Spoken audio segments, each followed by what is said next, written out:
Hello, everyone, and welcome to Politics on Hero TV. My name is Asitonia Inambo.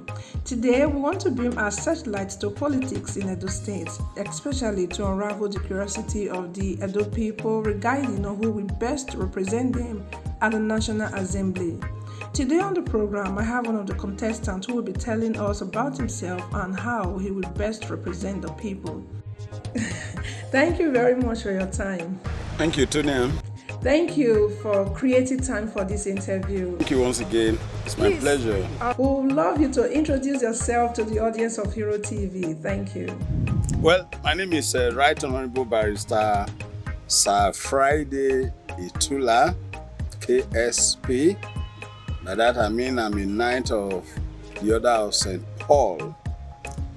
I am from Amendokian, Ward 7, Esanontis local government area of Edo State, Uromi, Edo State. I am a two-time member of the House of Representatives, 2007 to 2015. I am a two-time Speaker of Edo State House of Assembly. Was in Edo State House of Assembly 1999 to 2007. I was also a councillor in Esanontis Legislative Council, Uromi, 1996.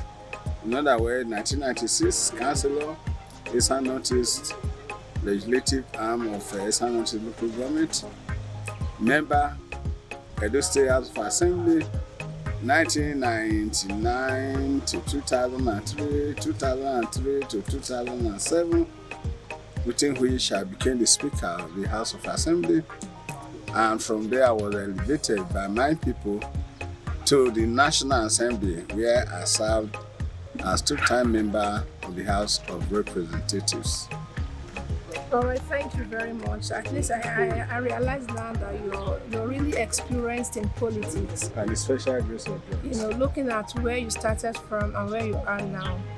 So we discovered, according to our research or a post on social media, that you're coming in, you're contesting for the position of the Senate. Okay, you're contesting for the position of the Senate, and we want to find out why do you want to be a senator?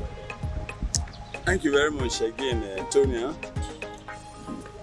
During the introduction, I told you where I am coming from. That I was a legislator in the legislative arm of government. I was a legislator in the House of Assembly. That I became the Speaker of the House of Assembly. And that I was also a legislator in the House of Representatives, which is the lower chamber of the National Assembly.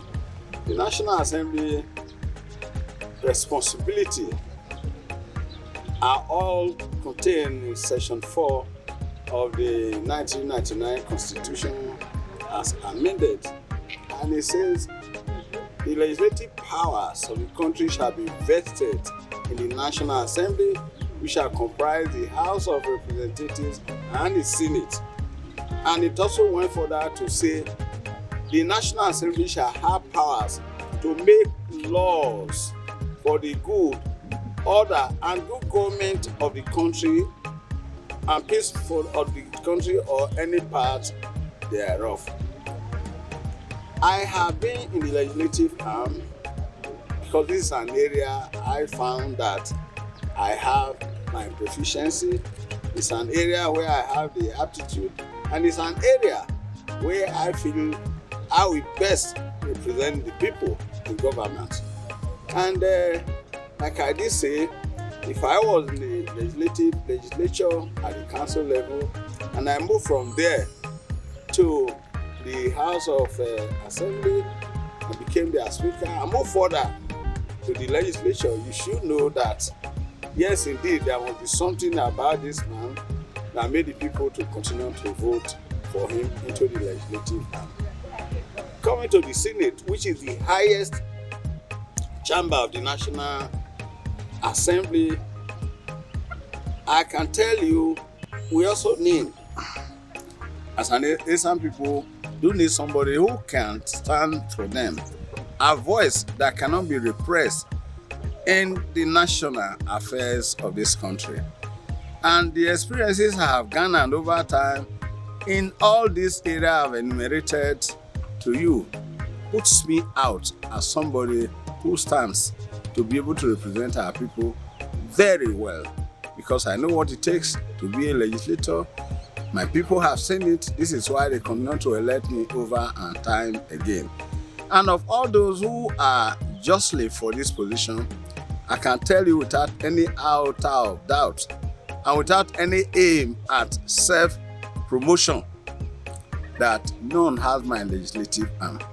Therefore, it will mean if I get to the National Assembly, I have the potentials of occupying a very high position there, possibly of becoming one of the principal officers of the National Assembly, because none of those who are justly for this position now can boast of the experience, the legislative, cognitive experience I've had in the National Assembly. And you know, the Parliament is like a wine. For a legislator, it is like wine. The older, the better.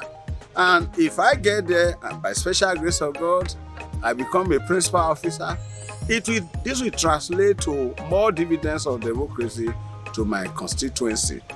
Therefore, I have asked myself, what will it benefit my people? I've had to look at the bigger picture of what benefit my people will derive from my representation in the National Assembly. And I have come to this irrefutable conclusion that my representation of my people in the National Assembly is what stands them the best chances of getting the higher dividends of democracy. And beside that, I've also told you, I've always been elected. If I'm continually elected by my people, then there must be something about me that made the people to continually say, this is the man that will be sent to represent us. So I'm not being immodest when I say I stand the best chances of representing my people or bringing the higher dividends of democracy to them.